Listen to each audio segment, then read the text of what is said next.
आज ही Doubtnut app download करें। Doubtnut पर होगा अब आपके सभी मैथ्स, केमिस्ट्री, फिजिक्स और बायोलॉजी डाउट्स का सफाया। बस अपने क्वेश्चन की फोटो खींचो, उसे क्रॉप करो और तुरंत वीडियो सोल्यूशन पाओ। Download now.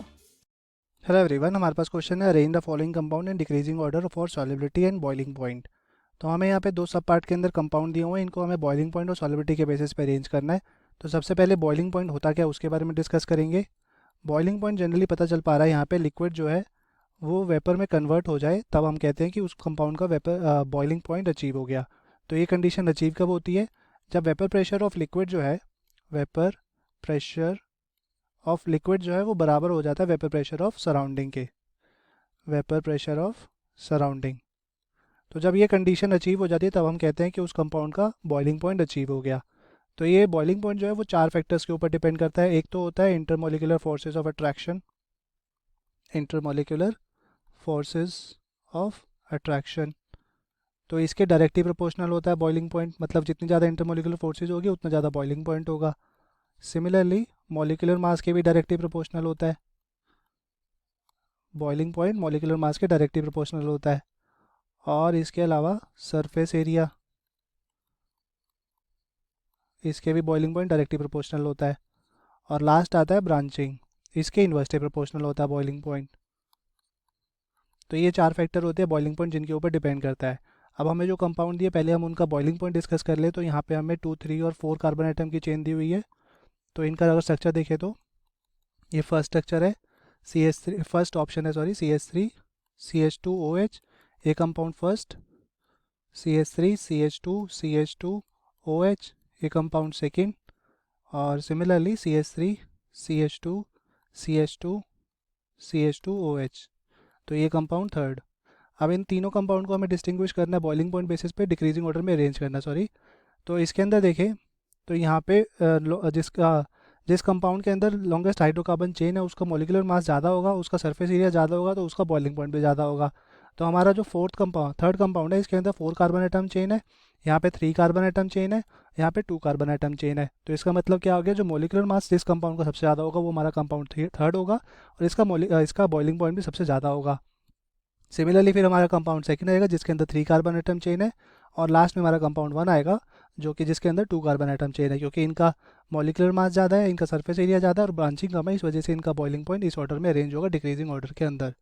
तो ये तो हो गया बॉइलिंग पॉइंट की बात। अब बात करेंगे सॉलिबिलिटी की। तो सॉलिबिलिटी किन फैक्टर्स के ऊपर डिपेंड करती है? सॉलिबिलिटी होती क्या, पहले वो बात करेंगे। सॉलिबिलिटी जो टेंडेंसी होती है डिजॉल्व करने की, एबल टू डिजॉल्व कंपाउंड। तो सॉलिबिलिटी है वो दो फैक्टर्स के ऊपर डिपेंड करती है। एक तो हाइड्रोफिलिक पार्ट होना चाहिए उस कंपाउंड के अंदर, और एक होना चाहिए ब्रांचिंग ज़्यादा। जितनी ज़्यादा ब्रांचिंग होगी उतना ज़्यादा उसका सॉलिबिलिटी होगी। ब्रांचिंग के डायरेक्टली प्रोपोर्शनल होती है सॉलिबिलिटी। सिमिलरली हाइड्रोफिलिक पार्ट की भी डायरेक्टली प्रोपोर्शनल होती है सॉलिबिलिटी।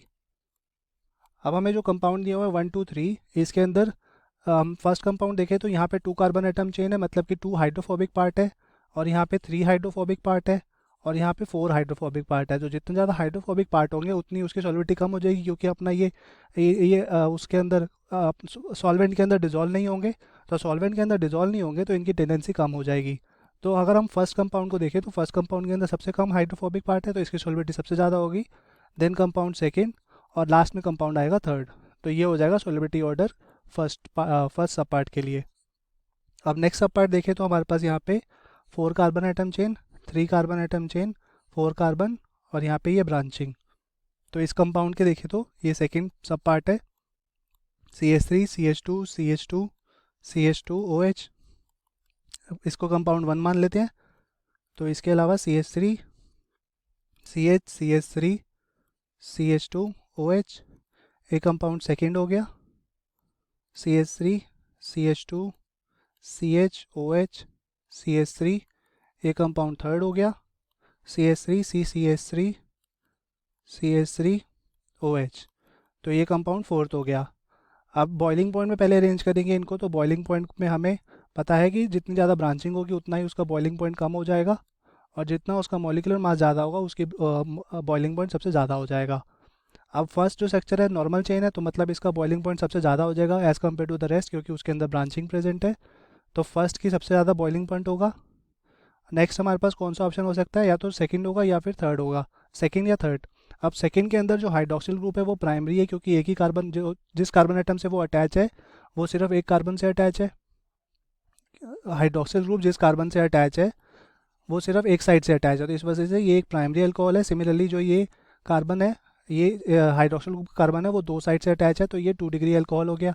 तो 1 डिग्री अल्कोहल की सॉल्बिलिटी ज़्यादा होती है देन 2 डिग्री, इस वजह से हमारा कंपाउंड 2 जो है उसकी सॉल्बिलिटी ज़्यादा देन कंपाउंड थर्ड।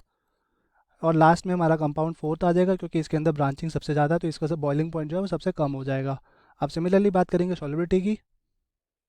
इसके अंदर क्या होगा, सॉल्बिलिटी केस के अंदर जो हमारा बॉइलिंग पॉइंट का ऑर्डर आ रहा है वो उसके ऑपोजिट रिएक्शन करेगा, क्योंकि फोर्थ की बात करें तो इसके अंदर ब्रांचिंग सबसे ज़्यादा है, तो इस वजह से इसकी सॉल्बिलिटी ज़्यादा होगी, क्योंकि ब्रांचिंग के डायरेक्टली प्रोपोर्शनल होता है सॉल्बिलिटी। फिर हमारा कंपाउंड थर्ड आ जाएगा, क्योंकि सेकेंडरी अल्कोहल की सॉल्बिलिटी ज़्यादा होती है देन प्राइमरी, तो इस वजह से देन कंपाउंड थर्ड आ जाएगा। और लास्ट में सेकेंड फिर हमारा कंपाउंड आ जाएगा, क्योंकि ये एक प्राइमरी अल्कोहल है जिसकी सॉल्बिलिटी सेकेंडरी से कम होती है, तो इस वजह से यहाँ पे ये सेकेंड कंपाउंड आ जाएगा। और लास्ट में हमारा कंपाउंड 1 आ जाएगी, क्योंकि एक नॉर्मल चेन है जिसके अंदर हाइड्रोफोबिक पार्ट सबसे ज़्यादा है as compared to the rest, क्योंकि उनके अंदर ब्रांचिंग ज़्यादा है, इसके अंदर ब्रांचिंग नहीं है, तो इस वजह से ये हो जाएगा हमारा सॉल्बिलिटी पार्ट। और बॉइलिंग पॉइंट हम ऑलरेडी डिस्कस कर चुके हैं। सो दोनों ऑप्शंस के लिए हमने सॉल्बिलिटी और बॉइलिंग पॉइंट डिस्कस कर लिए हैं। So thank you, hope you like it. Class 6 से 12 से लेके नीट, IIT, जेई मेंस और एडवांस के लेवल तक 10 मिलियन से ज्यादा स्टूडेंट्स का भरोसा। आज ही डाउनलोड करें डाउटनेट ऐप या व्हाट्सएप कीजिए अपने डाउट्स 8400 400 400 पर।